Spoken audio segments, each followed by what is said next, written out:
Hey guys, thanks for stopping by my channel. In today's video, I'm going to show you some practical life activities that you can do with items that you can find either in your house, in your backyard, or things that you can pick up at the store that are free. And let's face it, who doesn't like free things?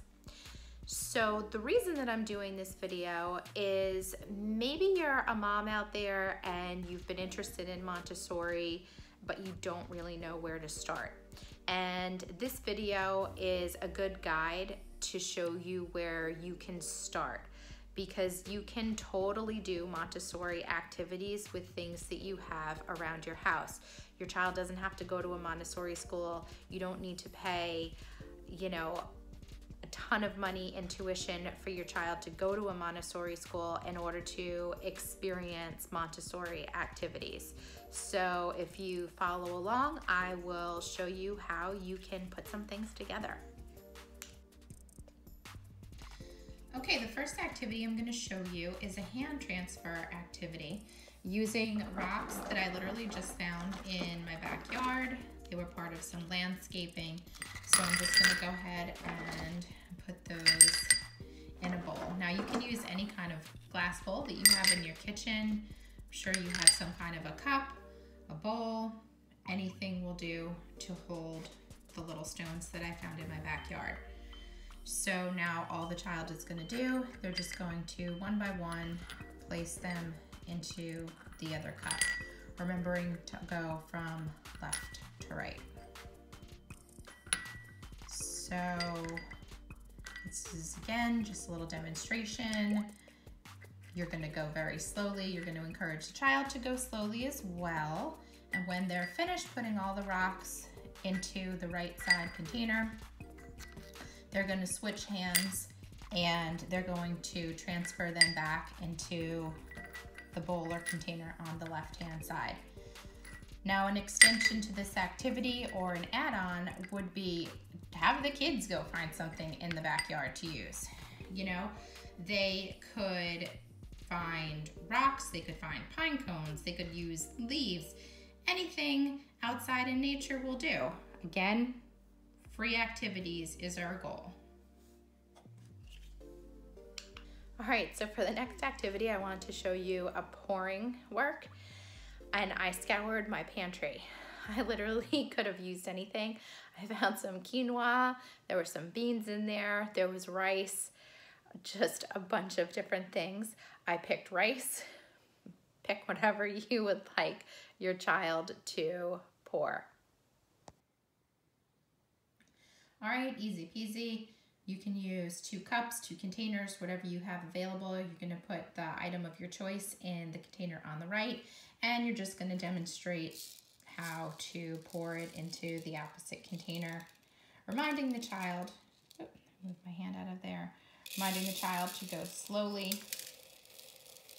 Remember, not a big deal if they make a little spill. And when they're finished, they're going to transfer it back into the other container. I'm going to stop right there. Obviously, the goal is to get all of the rice into this container. But again, remember, if they do make a spill, they can just go ahead and pick up the rice and put it back in. All right, so what are you going to do if you don't have anything in your pantry that you want the child to put into that cup and pour? Guess what?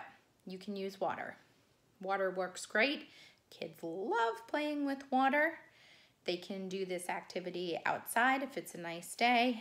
And what makes this even better is that if you happen to have some food coloring, you could add food coloring to the water, and that makes it extra fun. Okay, this is another free activity that you can do. The next time you stop by your local hardware store, Walmart, wherever, if you go into the paint department, you can pick up the paint swatches, and they're totally free. Cut them up. What I did was I got 2 of each and I glued one set down onto a piece of paper.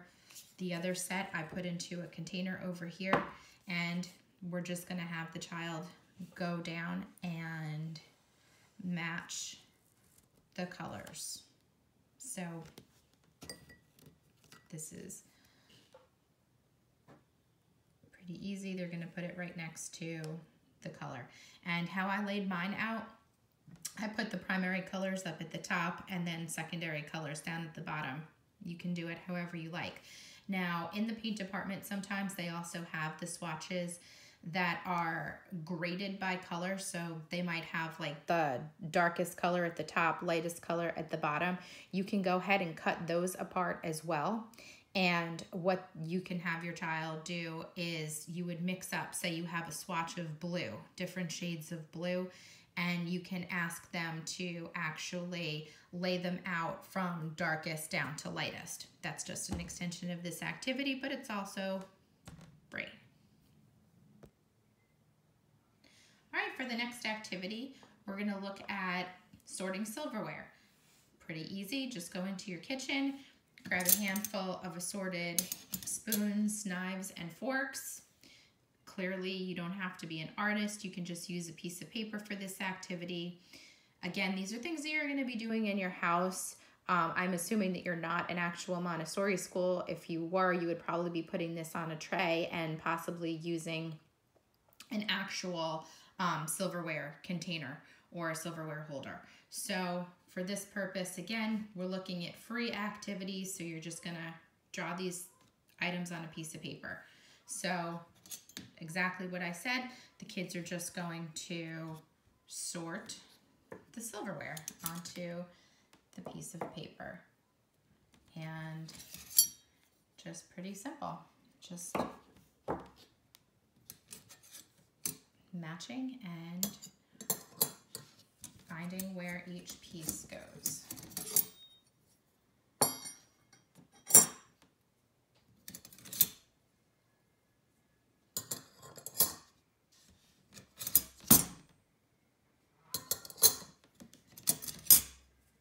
When they're done, they can put the silverware back in the container. An extension of the activity could be that you could have the child go into the kitchen, pull up a stool, and let them wash the silverware for you. Who doesn't love help in the kitchen? So there you go, silverware sorting. All right, next up is a sorting activity. For this activity, I am just going to use some coins because that's what I had laying around. Again, you can use anything you have laying around your house. These are free activities that we are going for. So here we go. So the first thing you're gonna do, if your child doesn't already know, you'll introduce them to what the coins are. So you'll say, this is a penny, this is a nickel, this is a dime, and a quarter. Okay, you're gonna put those just into a random container here, mix them up a little bit, and put them to the side. And you will explain that they are going to sort them into each of the 4 other containers. So you can start with the nickel, and they're just gonna go through, is that the same? Is it different? It's the same, it's gonna go in that container. Oh, that's different. It's going to go into another one. Put that one there. And they're just going to go through the whole process. Now, again, I had coins in my house. You could use seeds. You could use pebbles. You could sort by color. You could sort crayons. You can sort basically, again, anything that you can find laying around your house. All right, I hope you liked today's video. If you did, give it a thumbs up. If you would like to see more videos like this or have suggestions for a future video, leave a comment down below. And also, don't forget to please subscribe to my channel. Thanks a lot.